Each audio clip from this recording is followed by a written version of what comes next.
नाशिक मधलं प्रकरण सगळ्यात गंभीर आहे, कारण भोंदू बाबाची केस आहे तो त्या एका व्यक्तीचे अनेक गुन्हे, त्याला काय शासन व्हायचे तो होईल, तपास होईल, SIT पण आहे राज्य पातळीवर, ते मोठंच प्रकरण आहे. घरात बाबाच्या बद्दल त्यांनी ज्या महिलांना फसवलं त्यातनं 7 महिला सुरुवातीला तक्रार द्यायला पुढे आल्या, मग आणखीन येत आहेत आणि त्याच्या भोवतीचे फास आवडले जातील आणि तो एक माणूस मोठा क्रिमिनल आणि त्याचे साथीदार यांच्यातल्या कोणालाही सोडणार नाही असं मुख्यमंत्र्यांनीच फ्लोअरवर सांगितलं विधानसभेच्या, त्यामुळे त्याची कार्यवाही होईल आणि कारवाई होईल अशी आपण आशा करू. शरद पवारांचे कुटुंबीय देखील प्रचार करतायत सुनेत्रा पवारांसाठी, मात्र ते एकत्रितपणे प्रचार करताना दिसत नाहीये.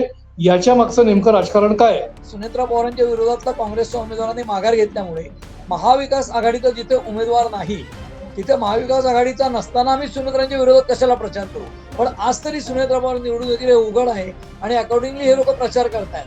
आदित्य ठाकरे आता त्या पक्षाचे कार्याध्यक्ष होतील आणि एक उमद नेतृत्व त्या पक्षाला मिळेल अशा पद्धतीची देखील चर्चा आहे. आदित्य ठाकरेंना प्रचंड कष्ट करावे लागतील की जे काही ते घेताना दिसत नाहीये. महिला आरक्षण विधेयक हे का आणलं गेलं? काल ते बिल नामंजूर झाल्या भारतीय जनता पक्षाचे किंवा NDAचे खासदार प्लॅकार्ड्स किंवा फलक घेऊन लगेच तयार काँग्रेसची टीका करणारे, तर इतके लगेच फलक तयार व्हायला तर वेळ लागतो ना. याचा अर्थ हे आधीपासून त्यांनी गृहीत धरलंय की नामंजूर होणार आणि आपण त्याचं राजकारण करायचं.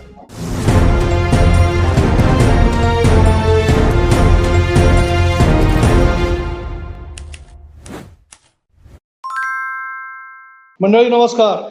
महाराष्ट्र मल्टीमीडिया कम्युनिकेशन्स अर्थात MMC न्यूज नेटवर्कच्या वर्तमानच्या या नवीन एपिसोडमध्ये मी मिलिंद लिमये तुमचं पुन्हा एकदा स्वागत करतो. मंडळी, विषय राजकारणाचे आहेत, राजकारणाशी संबंधित आहेत, धर्मांतरणाशी संबंधित आहेत आणि लैंगिक शोषणाच्या संदर्भात आहेत. त्याचबरोबर बारामतीची पोटनिवडणूक आहे आणि आदित्य ठाकरेंना कार्याध्यक्ष करण्याच्या संदर्भातला एक चर्चा सुरू आहे. अर्थात ते होतील नाही होतील आत्ताच्या घडीला आपल्याला माहिती नाही. आणि त्याच्या पलीकडे जाऊन संसदेमध्ये 2/3 बहुमत नसताना देखील आरक्षणाच्या संदर्भातलं विधेयक आणून पुन्हा डिलिमिटेशनचं म्हणजे जे मतदारसंघ पुनर्रचनेचा जो विषय आहे हा आणण्यामागचं भाजपाचं नेमकं राजकारण काय आहे, त्याचे राजकीय परिणाम काय साध्य करू इच्छितात, ते काय साध्य होतील, विरोधकांना त्याची काय किंमत चुकवावी लागेल, या सगळ्या संदर्भामध्ये आज आपण चर्चा करणार आहोत. आणि त्यासाठी नेहमीप्रमाणे माझ्यासोबत आहेत वरिष्ठ पत्रकार शैलेंद्र परांजपे. शैलेंद्र नमस्कार. नमस्कार शैलेंद्र, सुरुवात करूया आपण परतवाडा विषयाच्या संदर्भामध्ये. काय झालंय, खरातचा विषय जो आहे तो काय थांबायचं नाव घेत नाही. त्याच्यात पुन्हा पुन्हा खरातला अटक होते आहे, त्याची न्यायालयीन कोठडी होते, मग पुन्हा पोलीस कोठडी होतीये. त्याच्यावरती जवळपास आत्ताच्या घडीला 11 गुन्हे आहेत. त्यामुळे 11 वेळा तो पोलीस कोठडीत जाणार हे तर सत्यच आहे. हे प्रकरण एकीकडे थांबत नाही. तोच दुसरीकडे नाशिकमध्येच पुन्हा एकदा धर्मांतराच्या नावाखाली लैंगिक शोषण होण्याच्या संदर्भातली एक घटना कॉर्पोरेट सेक्टरमध्ये उघडकीला आली. हे थांबत नाही तोपर्यंत अमरावती जिल्ह्यामधल्या परतवाडामध्ये पुन्हा अशाच पद्धतीचं लव जिहाद म्हणा किंवा धर्मांतराशी संबंधित म्हणा असं काहीतरी एक प्रकार समोर आला आणि त्याच्यामध्ये देखील पुन्हा अशा पद्धतीचे विषय समोर आले. गुन्हा दाखल झाला, तिथे मोर्चे निघाले, सगळं निघालं. आताच्या या सगळ्या गोष्टीमधून आपण निष्कर्षाला एका गोष्टीकडे येतो किंवा सर्वसामान्य माणसाला प्रश्न असा पडतो आहे की एवढे सगळे भोंदू बाबा, एवढे सगळ्या गोष्टी होत असताना सगळ्या मुली, सगळ्या आया, सगळ्या महिला डोळे झाकून नेमकं करतात काय, असा प्रश्न एक सर्वसामान्य लोकांसमोर पडतोच नाही का? की इतक्या मोठ्या प्रमाणात म्हणजे कुठे 180, कुठे 110, कुठे 70-80 इतक्या मोठ्या प्रमाणामध्ये महिला, बायका, मुली एखाद्या गोष्टीला बळी पडतात. मग ही चूक त्या करणाऱ्याची का बळी पडणाऱ्या लोकांची, असा प्रश्न निश्चितपणे निर्माण होतो. नेमकं खरं काय? म्हणजे हे बघा असं आहे, याच्यामध्ये थोडंसं मी प्रश्नाचा रोख तुमच्या आहे त्याच्यापेक्षा विपरीत पद्धतीने उत्तर देतोय आता आणि थोडंसं प्रेक्षकांना कॉशन करतो इथे की मी कुठल्याही प्रकारे कुठल्याही महिलेच्यावरचे अत्याचार झाले तर त्याचं समर्थन करणारा माणूस नाही, हे पहिल्यांदा सांगतो. फक्त अशा प्रश्नांकडे बघताना किंवा अशा घटनांकडे बघताना त्या आयसोलेटेड घटना आहेत असं आपण मानतो आणि तसं बघतो. म्हणजे काय, तर एखादा गुन्हा घडला म्हणजे खरात प्रकरण उघडकीला आलं आणि आपण खरात प्रकरणावर यापूर्वीही चर्चा केली आहे मिलिंद, की 98 सालापासून या भोंदू बाबाचे उद्योग चालू आहेत. 2005 मध्ये त्याच्यावर एका वृत्तपत्रात म्हणजे राष्ट्रीय पातळी राज्य पातळीवर कार्यरत असलेल्या वृत्तपत्रात मालिका आली. मग तो माणूस गायब झाला, परत त्यांनी उद्योग सुरू केले, मग राजकीय लागेबांधे, मग त्यातनं काही फायदे उठवणं, त्यातनं काही एक्सप्लॉयटेशन आणि काही महिलांच्यावर अत्याचार, अशी ती मालिका होती आणि तो एक भोंदू बाबा होता. मग त्यानंतर तुम्ही उल्लेख केलेलं एक नाशिकचं प्रकरण आहे, त्याच्यानंतर आता नुकतंच उघडकीला आलेलं अमरावतीतलं परतवाड्यातलं प्रकरण. ही सगळी प्रकरणं आयसोलेटेड इंग्रजीत म्हणतात तसं तीनही प्रकरणं इंडिव्हिज्युअल किंवा एकटं प्रकरण म्हणून वेगळं बघावं अशा प्रकारची प्रकरणं आहेत. आणि त्याचं कारण असं आहे की या तिन्ही प्रकरणांमध्ये एकीकडे खरात बंधुभाव आहे, त्यांनी अनेक महिलांचं शोषण केलेलं आहे. त्याच्यामध्ये वेगवेगळ्या प्रकारचे गुन्हे दाखल आहेत. तुम्ही म्हणालात तसं एका पाठोपाठ एक 11 गुन्हे आहेत आणि आणखीन काही गुन्हे दाखल होतात. कारण काय की सर्वसामान्यपणे महिलेवर अत्याचार झाला तरी ती तक्रार लगेच केली जात नाही, गुन्हा दाखल केला जात नाही, कारण महिलेची बेअब्रू होते, तिच्या कुटुंबियांची बेअब्रू होते. त्यामुळे जनरली महिलांविरुद्धचे अत्याचार जे असतात त्यातले गुन्हे पटकन दाखल होत नाहीत आणि दाखल झाल्यानंतर त्याचा तपास आणि मग त्यातनं त्या कुटुंबाला त्रास सहन करायला लागतो. अत्याचार करणाऱ्याला तुलनेने त्रास सहन करावा लागत नाही आणि गुन्हा सिद्ध करणं अवघड जातं बऱ्याचदा, अशी परिस्थिती असते. तसं तुम्ही जे म्हणालात तसं परतवाड्यातलं ताजं प्रकरण जे आहे ते लव्ह जिहादचं नाही आहे ऍक्च्युली. कारण तिथे प्राथमिक तपासांती असं लक्षात येत आहे की मुस्लिम मुलांच्या मध्येच कोण जास्ती गर्लफ्रेंड पटवतो, म्हणजे हे तरुणाईच्या उंबरठ्यावरचे जे अडाणीपणातल्या चुका असतात किंवा अशा काही असतात त्यातनं कोण गर्लफ्रेंड जास्ती पटवेल अशा प्रकारची स्पर्धा लागून त्यातनं मग ते एकमेकाला हे बघ ही माझी गर्लफ्रेंड ही माझी गर्लफ्रेंड असे फोटो एकमेकाला टाकायचे आणि त्यातनं जलसीतनं एकाने त्या दुसऱ्याचे फोटो व्हायरल करून वगैरे असे प्रकार घडले. तर त्याच्यामध्ये थेट लव्ह जिहाद असा तो विषय नाहीये परतवाड्यातला थेट, कारण त्यात मुली देखील मुस्लिम आहेत, मुलंही मुस्लिम आहेत इन्व्हॉल्ड आणि बहुसंख्य मुली आहेत त्या मुस्लिम आहेत, अर्थात आयडेंटिटी त्याची येत नाही बाहेर. पण असं कळतं की त्यात हिंदू मुस्लिम अँगल फार नाहीये परतवाड्याच्या प्रकरणात, पण गुन्हा आहे का तर आहे, अशी परिस्थिती आहे. आणि नाशिकचा विषय तुम्ही जो म्हणलात की जो कॉर्पोरेट सेक्टर मधला आहे, टाटा कन्सल्टन्सीशी संबंधित आहे का नाही, सुरुवातीला कंपनीचं नाव येत नव्हतं. काही इंग्रजी वृत्तपत्रांमध्ये पहिले 2 दिवस गुन्हा दाखल होताना आरोपींची नावं पण येत नव्हती. मग ते सगळे मुस्लिम आहेत ही चर्चा झाली. पण त्याच्या पलीकडे जाऊन ती जी कंपनी आहे म्हणजे ती टाटा कन्सल्टन्सी ही देशातली अग्रगण्य कंपनी आहे आणि त्याचे अतिशय वरिष्ठ अधिकारी या प्रकरणात आता बाईट देतात, बोलू लागतात किंवा स्टेटमेंट त्यांनी इश्यू केली आहेत किंवा त्यांनी त्यांच्यातल्या इंटरनल मोठ्या हुद्द्यावरचे अधिकारी त्यांच्या इंटरनल तपासासाठी किंवा काही हे सगळं निस्तारायला नेमलेत. याचा अर्थ त्यांचा काहीतरी संबंध असणार आहे. म्हणजे आपण म्हणतो की आपल्या लग्नाला मांडव घातला आणि तिथल्या कॉन्ट्रॅक्टरच्या वॉचमननी काहीतरी गुन्हा केला महिलेशी, तर त्या कॉन्ट्रॅक्टरची जबाबदारी, या पद्धतीचं हे प्रकरण नाही आहे. त्या मोठ्या कंपनीचाही त्याच्यात काही जबाबदारी दायित्व असणार आहे, म्हणून त्यांचे वरिष्ठ अधिकारी त्यात इन्व्हॉल्व्ह होतात. नाही तो या अशा मोठ्या कंपन्या झटकताना दिसतात अशी प्रकरणं झाली तर अंगाची आली की. म्हणून नाशिक मधलं प्रकरण सगळ्यात गंभीर आहे, कारण बोंधू केस आहे तो त्या एका व्यक्तीचे अनेक गुन्हे, त्याला काय शासन व्हायचे होईल, तपास होईल, एसआयटी पण आहे राज्य पातळीवर, ते मोठंच प्रकरण आहे. पण परतवाड्यापेक्षा नाशिकचं प्रकरण अतिशय गंभीर आहे, कारण त्याच्यामध्ये हिंदू मुलींना किंवा मुलांना एम्प्लॉईज असलेल्यांना नमाज पडायला लावणं किंवा काही धर्मांतराची एका मुलीचं काहीतरी धर्मांतर झालंय तिथे आणि त्यात मंत्र्यांनी पण स्टेटमेंट्स केली आहेत. त्याच्यानंतर ती जी HR ची मुलगी होती त्या कंपनीतली की जिच्यातनं हे सगळे खूप मोठ्या प्रमाणात रिक्रूट झालं. हे बघा आपल्या खासगी कंपनीत कुठल्याही किंवा कॉर्पोरेट सेक्टरमध्ये मोठ्या कंपनीत एकदम एखाद्या विशिष्ट धर्माचे जातीचे किंवा एखाद्या उपजातीचे लोक भरती व्हायला लागले तर कुठेतरी चेक्स अँड बॅलन्सेस असतात. तसं इथं झालेलं दिसत नाही या कंपनीमध्ये. आणि त्यातनं मग त्यातल्या मुस्लिम लोकांनी म्हणजे पुरुषांनी, पुरुष सत्ताक आहेच एकूण इस्लामचं मागासले, पण इस्लामपेक्षा मुस्लिम समाजाचा मागासले पण शिक्षणाचा अभाव, अशा कायम गुन्ह्यांच्या चर्चा होतात. पण इथे कॉर्पोरेट सेक्टरमध्ये HR सारख्या पोस्टवर एखादी महिला नेमली जाते. मग आता ते म्हणतात की ती HR होती का नाही वगैरे अनेक त्याच्यात बातम्यात कितीही आल्या तरी अचूकता जी आहे कागदोपत्री ती काही तपासली प्रत्येकाकडनं जात नाही. पण ती जी महिला आहे ती आता सापडत नाही, ती गायब झाली आहे आणि तिला जे फंडिंग झालं ते टेरर फंडिंग मधल्या पैशांचं झालं, असं एक वेगळा अँगल पुढे येतोय. आता हे सगळं तपासांती पुढे येईल, परंतु नाशिकचं प्रकरण खूप गंभीर आहे आणि त्याचा कम्युनल हार्मनीच्या दृष्टीने खूप मोठा धोका आहे. खरात बाबाच्या बद्दल त्यांनी ज्या महिलांना फसवलं त्यातनं 7 महिला सुरुवातीला तक्रार द्यायला पुढे आल्या, मग आणखीन येत आहेत आणि त्याच्या भोवतीचे फास आवडले जातील आणि तो एक माणूस मोठा क्रिमिनल आणि त्याचे साथीदार यांच्यातल्या कोणालाही सोडणार नाही असं मुख्यमंत्र्यांनीच फ्लोअरवर सांगितलं विधानसभेच्या, त्यामुळे त्याची कार्यवाही होईल आणि कारवाई होईल अशी आपण आशा करू. आणि नाशिकचं प्रकरण एकूण कम्युनल हार्मनी किंवा सामाजिक सलोख्याच्या दृष्टीने अतिशय धोकादायक आहे आणि त्याच्यामध्ये जो जगभर इस्लामायझेशनचा धोका किंवा इस्लाम विरुद्ध ख्रिश्चन वगैरे ही जी जगभर बोलली जातात, तसं आपल्या देशामध्ये महाराष्ट्रामध्ये आणि बांगलादेशी घुसखोरांचा प्रश्न आहे त्याच्याशी पण ते काही प्रमाणात लिंक होईल का काय अशी मला भीती वाटते. म्हणून तो थोडासा त्या अँगलनी कम्युनल हार्मनीचा मानवी विषय आहे. नीतिमत्तेशी जोडून हा सगळा विषय बघायला पाहिजे सगळीकडे. ही गोष्ट तेवढीच सत्य आहे. नाही, नीतिमत्ता मानवी जर समाजाची नीतिमत्तेच्या बाबतीत खालावलेली तिन्ही असेल ती गुन्ह्यांमध्ये कुठच्याही बघायला बाजूची लागेल. जरी असली तरी सुद्धा हा विषय नाही त्याच्याशी संबंधित येतो नाही का. निश्चित नाही आपण मिलिंद, थोडंसं पुढे जाऊया. नाही एकच बोला वाक्य की बोला. मानवी नीतिमत्तेचा विषय केला तर सगळ्याच गुन्ह्यांमध्ये बघायला लागेल. म्हणजे एखाद्याच्या घरात चोरी झाली तरी मानवी नीतिमत्तेच्या अंगाने बघायला लागेल की चोराचं पुनर्वसन करायचं का, त्याचं मन बदलायचं का. पण हे 3 गुन्हे आहेत ना, याच्यात महिला च्या विरुद्ध अत्याचार होत आहेत किंवा व्हिडिओ व्हायरल होणं, प्रेमात फासणं, म्हणजे एकीकडे लव्ह जिहाद नाहीये परातवाड्यात असं दिसतंय प्रायमा फेसी. नाशिकमध्ये जे आहे त्याच्यामध्ये धर्माच्या आधारे दुसऱ्या धर्मावर लादणं किंवा एखाद्या हिंदू धर्माची टिंगल केली जाणं अशा प्रकारच्या गंभीर तक्रारी आहेत. आणि खरात बंधू बाबाच्या संदर्भामध्ये एका बाबाने आपला क्लाउड वाढवून काही हितसंबंध राजकीय तयार करून अनेकांचं शोषण केलं. म्हणजे त्याच्यामध्ये काही लोकांवर कारवाई होईल, त्याच्या साथीदारांवर त्यात काही राजकीय असणार आहेत आणि दिसतंय आता तरी तसं. त्यामुळे ह्या 3 केस तशा आपण अर्थाने आपण थोडंसं पुढे दोन्ही म्हणून सरकूया, एकत्र कारण आहेत, हा पण विषय वेगळा बघायला पाहिजे असं मला सातत्याने वाटतं. येत राहणार आहे, सातत्याने चर्चेत राहणार आहे आणि याच्या पुढे तो चालत राहणार आहे. कदाचित आणखी तिसरं चौथं प्रकरण येईल, कदाचित 5वं प्रकरण येईल, कदाचित आणखी 2-4 प्रकरणं येतील, कदाचित येणारही नाही. आपल्याला आत्ताच्या घडीला माहिती नाही.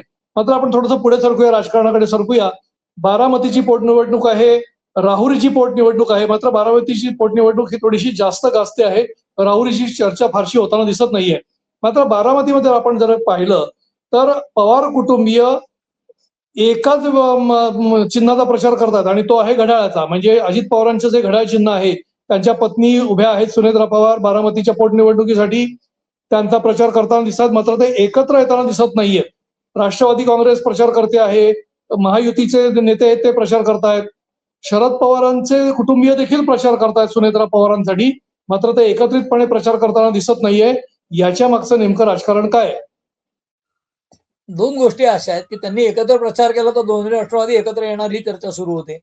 बरं, ते ऑलरेडी शरद पवार, की जे शरद पवारांच्या पक्षाचे सर्वोच्च नेते आहेत आणि कुटुंबाचेही त्यांच्या प्रमुख आहेत असं ते सांगतायत. कारण सुनेत्रा पवार आणि त्यांचं कुटुंब वेगळं आहे, अजित पवारांचं कुटुंब वेगळं आहे, ते वेगळं झालं होतं.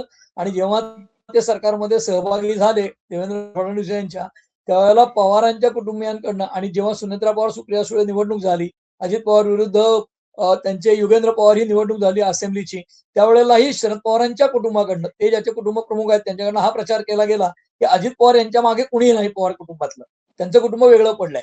मग आता ते सुनेत्रा पवारांचा प्रचार करतात कारण ते कुटुंबाचा घटक मानतात त्यांना, म्हणून कदाचित प्रचार करत असतील. ते कुटुंब प्रमुखही आहेत. परंतु सुनेत्रा पवार, त्यांची 2 मुलं आणि अजित पवार आता हयात नाही, त्यांचं कुटुंब वेगळं असं हेच लोक आधी म्हणत होते. त्यामुळे ते कुटुंब म्हणून एक आहेत असं ते सांगतात. आपण ते ऐकायचं आणि विश्वास ठेवायचा आता तरी, कारण ते प्रचार सुनेत्रा पवारांचा करतायत. पण तो प्रचार करताना आम्ही पवार एक हे दाखवायचा ते प्रयत्न करतात, म्हणून सुनेत्रा पवारांचा प्रचार करतात. दुसरीकडे सुनेत्रा पवारांच्या विरोधातला काँग्रेसच्या उमेदवारांनी माघार घेतल्यामुळे महाविकास आघाडीचा जिथे उमेदवार नाही, तिथे महाविकास आघाडीचा नसताना आम्ही सुनेत्रांच्या विरोधात कशाला प्रचार करू, एखाद्या अपक्षाचा, ही पण भूमिका असू शकते. मग तर त्यांचा हाड वैरी असं लोकांना वाटेल ना. म्हणून ते सुनेत्रा पवारांचा प्रचार करतात, हे बरोबर आहे. परंतु ते सुनेत्रा पवार यांच्या बरोबर प्रचार करताना दिसत नाहीये.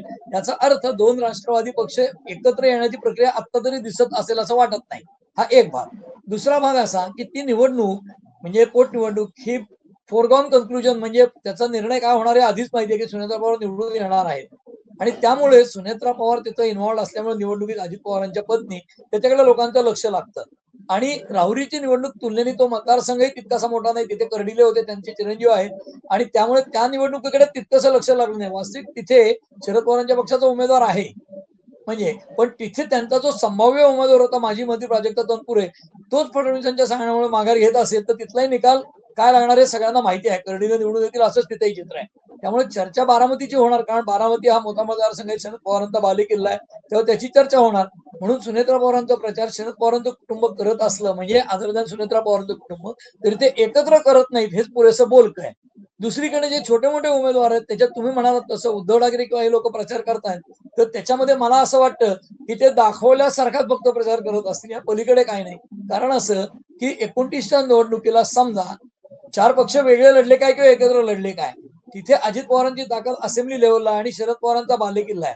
त्यामुळे उद्या जरी भाजप, दोन्ही शिवसेना आणि दोन्ही राष्ट्रवादी असे 5 उमेदवार जरी असले, तरी त्याच्यामध्ये बऱ्यापैकी फाईट होणार ती सुनेत्रा पवार आणि शरद पवारांचे उमेदवार यांच्यात होणार. आणि मग हे लोक बाकीचे किती खातात त्याच्यावर निवडणुकीचा निकाल अवलंबून असेल 29ला असं वाटतं. पण आज तरी सुनेत्रा पवार निवडून येतील हे उघड आहे, आणि अकॉर्डिंगली हे लोक प्रचार करतायत. आता आदित्य ठाकरेंना कार्याध्यक्ष करायचं नाही करायचं ह्याच्या चर्चा तुम्ही म्हणालात मगाशी, तर त्याच्यामध्ये मुळामध्ये राष्ट्रवादी पक्ष सुद्धा एक प्रायव्हेट लिमिटेड कंपनी सारखा पक्ष आहे. पवार पवार पवार आणि कंपनी. त्याचं कारण असं की आजही त्या घरामध्ये सुनेत्रा पवार आमदार होतील, रोहित पवार आमदार आहेत, आपले पार्थ पवार खासदार झाले, शरद पवार खासदार आहेत, सुप्रिया सुळे खासदार आहेत. म्हणजे बारामतीमध्ये 65 वर्ष राजकारण केल्यानंतर शरद पवार, एकही पवार नाव नसलेला किंवा त्यांच्या कुटुंबाबाहेरचा माणूस आमदार किंवा खासदार होऊ शकेल या पात्रतेचा तयार करू शकले नाही. किंवा आपल्या घरच्या माणसापेक्षा उजवा राजकारणी तयार करू शकले नाहीत. हे विदारक सत्य बारामतीचं या निवडणुकीच्या निमित्ताने पुढे येतंय. तेव्हा ती जशी प्रायव्हेट लिमिटेड कंपनी आहे पवारांचा पक्ष, तशीच उद्धव ठाकरेंचा पक्षही आहे. आणि म्हणून तर एकनाथ शिंदेना बाहेर पडायला लागलं ना. आणि त्यामुळे आदित्य ठाकरेंना कार्याध्यक्ष केलं काय किंवा त्याला काहीतरी वेगळं नॉमेनक्लेचर देऊन, समजा कम्युनिस्ट पक्षामध्ये सरचिटणीस हा सर्वोच्च नेता असतो, तसं त्यांना सरचिटणीस केलं. काय फरक पडतो? म्हणजे संजय राऊत किंवा सुभाष देसाई किंवा अनिल देसाई हे लोक आदित्य ठाकरेंपेक्षा मोठे असं कोणी म्हणेल का? नाही. वास्तविक आदित्य ठाकरेंपेक्षा सुभाष देसाईंचा अनुभव खूप मोठा आहे, उद्धव ठाकरेंपेक्षा मोठा आहे. पण शेवटी आपल्याकडे जे फॅमिली रन बिझनेसेस आहेत तसा पक्ष आहे. त्यामुळे उद्धव ठाकरे प्रमुख आहेत आणि नंबर 2 त्यांचे आदित्य ठाकरे आहेत. शरद पवारांच्या पक्षात नंबर 1 शरद पवार, नंबर 2 सुप्रिया सुळे आणि नंबर 3 रोहित पवार आहेत. बाकीचे सगळे नावालाच लोक आहेत ना. तेव्हा कार्याध्यक्ष केलं काय किंवा नाही काय, त्या पक्षामध्ये सत्ता ठाकरे या नावाचीच असेल हे उघड आहे. एकीकडे पवार कुटुंबाच्या संदर्भातला हा जो सगळी एकीकडे चर्चा चालू असताना दुसरीकडे ठाकरे कुटुंबाच्या संदर्भातली एक चर्चा रंगते आहे. जसं बाळासाहेबांनी आपल्या मुलाला कार्याध्यक्ष म्हणून शिवसेनेमध्ये पुढे आणलं होते, त्यावेळी शिवसेना एकत्रित होती. महाबळेश्वरला अधिवेशन झालं होतं आणि त्यावेळेला उद्धव ठाकरेंना कार्याध्यक्ष म्हणून जाहीर केलं. राज ठाकरेंना त्यासाठी तो मोठा धक्का बसलेला होता. मात्र तसं त्याच पद्धतीने आता बाळासाहेब जरी नसले तरी सुद्धा आता उद्धव ठाकरेंनी त्यांच्या मुलाला शिवसेना उद्धव बाळासाहेब ठाकरे पक्षाचा कार्याध्यक्ष म्हणून नेमण्याचं निश्चित केलं आहे. अशा पद्धतीच्या बातम्या चर्चेमध्ये आहेत आणि आदित्य ठाकरे आता त्या पक्षाचे कार्याध्यक्ष होतील आणि एक उमदं नेतृत्व त्या पक्षाला मिळेल अशा पद्धतीची देखील चर्चा आहे. एकंदरीतच आदित्य ठाकरे यांच्याबद्दलचं मत किंवा त्यांना कार्याध्यक्ष नेमल्याने त्यांच्या पक्षामध्ये काय मोठा फरक पडणार आहे का, आणि जर पडणार असेल तर त्यांच्या पक्षाकरता किती लाभदायक असेल? ते त्या पक्षामध्ये फारसा फरक पडणार नाही. आदित्य ठाकरेंना कार्याध्यक्ष केलं काय किंवा जनरल सेक्रेटरी केलं काय, त्यांचं स्थान पक्षामध्ये नंबर 2चं असणार. उद्धव ठाकरे नंबर 1, 2 नंबर आदित्य ठाकरे आणि मग उर्वरित असं ती रचना असणार. बरं, ऑलरेडी एकनाथ शिंदे बाहेर पडल्यामुळे शिवसेना कमकुवत झाली आणि ते दिसलंच आहे. त्यांची सत्ताही गेली, मुंबईतली सत्ता गेली आहे. त्यामुळे ती परत आणण्यासाठी किंवा स्थान मजबूत करण्यासाठी 29च्या निवडणुकांच्या दृष्टीने आदित्य ठाकरेंना प्रचंड कष्ट करावे लागतील की जे काही ते घेताना दिसत नाहीयेत. त्यामुळे मुळात उद्धव ठाकरेंची प्रकृती जसं शरद पवारांची प्रकृती आहे तसं, आणि आदित्य ठाकरे हे तरुण असूनही फिरतात का? जसं अजित पवार सोडून गेले राष्ट्रवादीतनं आणि सरकारमध्ये सहभागी झाले, पक्ष फुटला. त्यानंतर सुप्रिया सुळेंनी काही जीवापाड प्रयत्न करून फार मोठं पक्षाला कॉन्ट्रीब्युट केलं का असं दिसलं नाही. तेच आदित्य ठाकरेंच्या बाबतीत आहे. त्यांना वरळीसारखा एक रेडीमेड मतदारसंघ मिळाला, पण मंत्री असतानाही फार काही मोठी चमक त्यांनी मंत्री म्हणून काही वाईट काम केलं नाही, पण पक्ष राज्यभर वाढवला असं काही दिसलं नाही. आणि एकनाथ शिंदे रुसून बाहेर गेले आणि वेगळा पक्ष काढला आणि ताब्यातच घेतली शिवसेना किंवा पक्ष अधिकृत. तेव्हाही आदित्य ठाकरे फारसं काही करू शकले नाही. जशी अजित पवारांची धमक आहे स्वतःच्या पायावर उभं राहून काकांना चॅलेंज करायची, तशी काय आदित्य ठाकरेंची धमक दिसलेली नाही. त्यामुळे आदित्य ठाकरेंना कार्याध्यक्ष केलं काय किंवा नाही काय, त्यांचा पक्ष आहे त्या पद्धतीत आहे त्या कार्यशैलीने चालेल असं मला आता तरी वाटतं.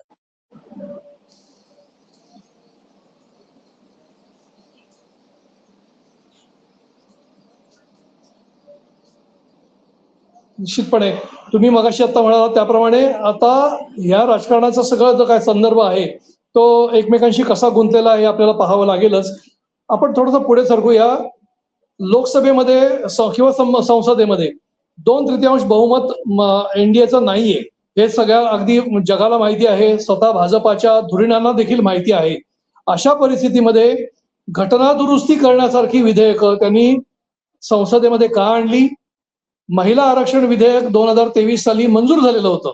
महिला आरक्षण लागू करावं हे 2023 ला ठरलेलं आहे.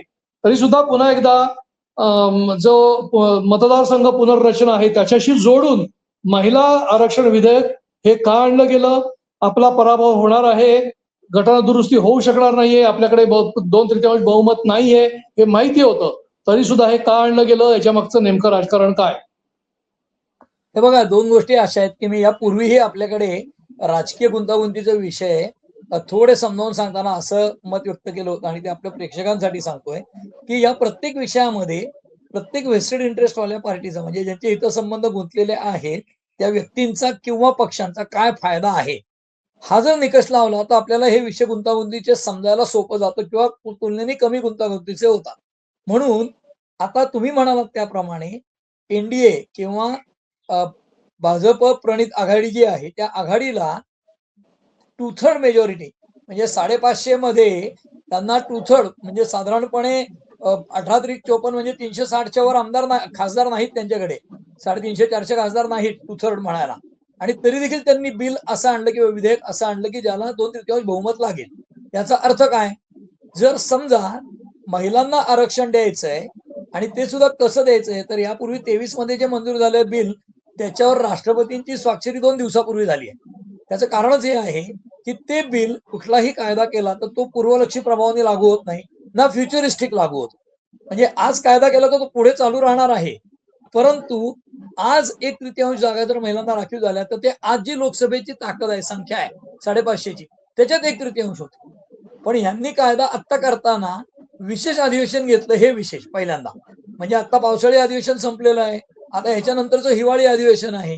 मग त्याच्यामध्येच स्पेशल 3 दिवसाचं अधिवेशन घ्यायचं कारण काय? मग त्यात मुद्दे कुठले आहेत? तर डिलिमिटेशनचा विषय म्हणजे काय, मतदारसंघ पुनर्रचना देशभरातली, आणि त्याला जोडायचं महिला आरक्षणाचं विधेयक. याचं कारण काय? तर जर मतदार पुनर्रचना करायची झाली, मतदारसंघ पुनर्रचना, तर त्याच्यामध्ये आहेत ते 550 मतदारसंघ 850 पर्यंत वाढतील. म्हणजे 800-850 खासदार जेव्हा होतील तेव्हा त्याच्यामध्ये 1/3 महिला असल्या तर त्याची संख्या साधारण 250-300 होती. आता 270 खासदार जर बायका असतील देशभरात, तर त्याच्यामध्ये ऑब्व्हियसली प्रत्येक मतदारसंघामध्ये ज्या निवडून येतील महिला भारतीय जनता पक्षाच्या, त्या अर्थातच मोदी लाट, मोदींचा करिश्मा भारतीय जनता पक्षाच्या ताकदीवर येणार आहे.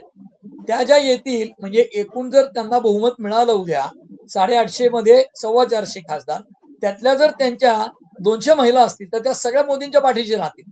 म्हणजे तेव्हाची मोदींची ताकद ही जास्त स्ट्रॉंग असेल आजच्या पेक्षाही.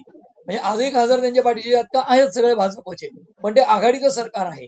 त्यामुळे बहुसंख्य महिला खासदारांना मोदींनी महिला बिल आणलं म्हटल्यावर मनातनं मोदींचा सॉफ्ट कॉर्नर राहणार आहे, त्यांना खासदारकी मिळणार असल्यामुळे. हा एक भाग. दुसरा भाग असा की डिलिमिटेशन नंतर हे करायचं आहे, तर आता याची गरज काय? कारण 11चा सेन्सस किंवा जनगणना झाली आहे, त्यानंतर जनगणना झाली नाही, कारण दर 10 वर्षांनी होते. 2021 ची होऊ शकली नाही कारण कोविडची 4-5 वर्ष गेली.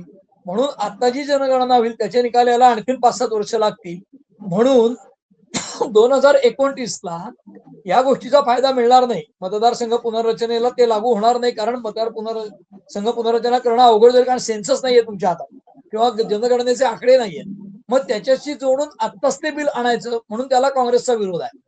आता 23 सालचं जे विधेयक आहे त्याच्यानुसार 1/3 होणारच आहेत महिला. मग त्याच्यावर राष्ट्रपतीचा ठप्पा उमटला किंवा सही झाली की ते 1/3 जे आहे ते आत्ताच्या एक्झिस्टिंग 550 मध्ये होणारच आहे. त्याचा फायदा मिळणार आहे. पण मग विशेष सेशन का घ्यायचं आपल्याकडे संख्याबळ नसताना? तर त्याचं मला तरी एकमेव कारण सकृतदर्शनी असं दिसतं की समजा या बिलाला विरोधकांच्यातलं कोणीतरी पाठिंबा दिला आणि आता मंजूर झालं तर श्रेय सरकारला घेतच येतं. वर जे कोण विरोधक आता मतदानाला मदत करतील त्यांना थोडं श्रेय द्यायचं, कारण ते सगळे बंगालमधले असणार नाहीयेत. आणि कळीची निवडणूक आता भाजपसाठी आहे ती पश्चिम बंगालची आहे, विधानसभेची. तामिळनाडूमध्ये कुठल्याही राष्ट्रीय पक्ष म्हणजे काँग्रेस किंवा भाजप यांचं तितकंसं स्थान नाही. तिथे द्रमुक किंवा अण्णा द्रमुक यांचं वांशिक राजकारण जास्त होतं तमिळनाडू. तुलनेने बाकीची खालची 3 राज्य छोटी आहेत, आसाम असेल किंवा इकडचं केरळ असेल, ही तुलनेने छोटी राज्य आहेत. बंगाल हे खूप मोठं राज्य आहे की जिथे 42 खासदार आहेत आणि 250 जागा आहेत, 242 जागा आहेत विधानसभेच्या. त्यामुळे त्या राज्यात ऑलरेडी ममता बॅनर्जींनी मोदींचा पराभव केला मागच्या निवडणुकीत असेंब्लीला. म्हणजे माती माणूस आणि स्थानिक मातीतली माणसं पाहिजेत, आणि आपल्याकडे जे नेटिव्हचं किंवा सन ऑफ द सॉइलचं राजकारण आहे ते ममता बॅनर्जींनी मोदींना मात दिलेली असते. त्यामुळे मागच्या वेळी यावेळेला ती निवडणूक कळीची झालेली आहे. त्याच्यामध्ये मतदारांची पुनर्छाननी वगैरे जी केली आहे सविस्तर, त्यात बांगलादेशी निर्वासित किंवा जे घुसडले गेलेले ते काढल्याचाही दावा ते करतात. मतदान आता आयोग मोदींनी रिॲक्शन त्यावरती दिलेली आहे. त्यांनी असं म्हटलेलं आहे की याचे परिणाम विरोधकांना भोगायला लागतील. तर मोदी म्हणतात त्याप्रमाणे विरोधकांना परिणाम भोगायला लागतील का? तर ते भोगायला लागले तर ते नेमके काय असतील? आणि एकंदरीतच हे सगळं आता जे काय व्हायचं ते झालं. म्हणजे संसदेमध्ये आरक्षण विधेयक मंजूर झालेलं नाही, म्हणजे आरक्षण विधेयक मंजूर झालंय पण ते लागू करण्याच्या संदर्भातला निर्णय झालेला नाही. आणि मोदी म्हणतात त्याप्रमाणे विरोधकांना त्याचे परिणाम भोगायला लागतील का? राजकीय दृष्ट्या ते काय परिणाम असू शकतात? हे बघा, हे विधेयक आणतानाच मुळात राजकारणाच्या हेतूनेच आणलं गेलेलं आहे सरकारकडनं. आणि सरकारला हे जर माहिती आहे की आपल्याला 2/3 बहुमत नाही तरी आणलं गेलं, याचा अर्थ ते मंजूर नाही झालं तरी राजकारण करायचं आणि बंगालच्या निवडणुकीसाठी त्याचा वापर करायचा. विरोधकांनी महिलांना आरक्षण देत असताना त्याला विरोध केला हे ठासून सांगायचं.